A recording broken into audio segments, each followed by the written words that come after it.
bonjour à toutes et à tous.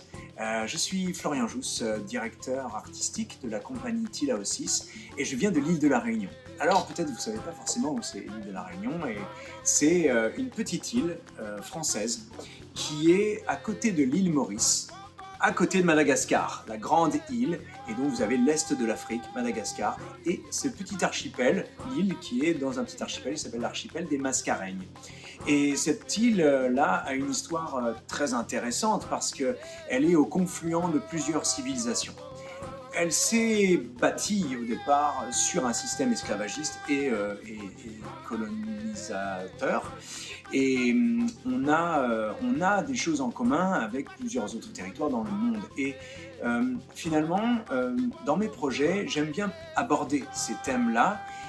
Et c'est vrai que dans le prochain projet de la compagnie, qui s'appelle Flamboyant, je décris ce mécanisme-là à travers 3 territoires.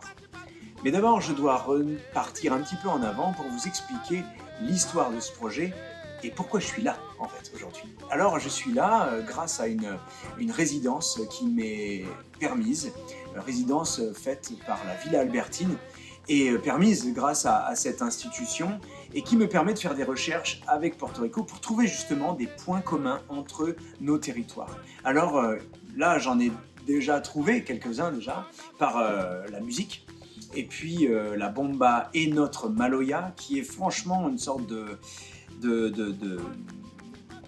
bomba réunionnaise, hein, on pourrait dire, parce qu'on retrouve vraiment les mêmes fonctions des instruments semblables.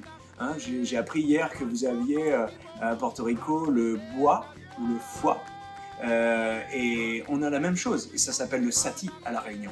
Ça a les mêmes fonctions, il y a les mêmes tambours, enfin on retrouve les mêmes rythmes, c'est passionnant.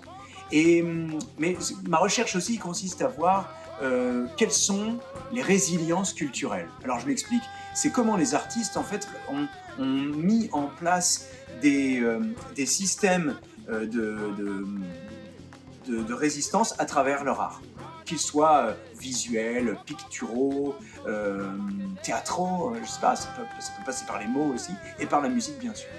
Donc j'ai commencé ça, mais bon, je viens juste d'arriver, donc il me faut laisser le temps. Maintenant j'ai 1 mois devant moi, et après, ce projet-là qui va naître de tout ça, c'est Flamboyant. Et Flamboyant est pour la première fois une réunion entre 3 territoires, la Nouvelle-Orléans, des Mardi Gras Indians, il y a bien sûr Porto Rico avec la bomba et 2 joueurs de maloya, le maloya dont je viens de parler précédemment. Et c'est vraiment là ce sur quoi nous allons axer le projet. Il faut juste que je précise que tout ça n'aurait pas eu lieu s'il n'y avait pas eu cette première tournée en mars 2023 de mon premier projet, pour lequel j'avais fait une pièce de théâtre que j'avais écrite. C'était ma toute première fois, et là on arrive à avoir une tournée américaine, donc c'est incroyable pour nous qui venons de si loin, hein. C'est-à-dire qu'on est à 14 000 km de vous, hein, à peu près, hein. Et c'est et finalement, grâce à l'Alliance française de Porto Rico, on a pu décrocher cette tournée-là. Et donc on a pu jouer avec le conservatoire, être en lien avec le musée d'art contemporain. Et déjà là, quand j'ai senti qu'il y avait des choses en commun, et c'est en allant voir un concert de bomba qu'il y a eu la révélation, et c'est le point de départ de tout.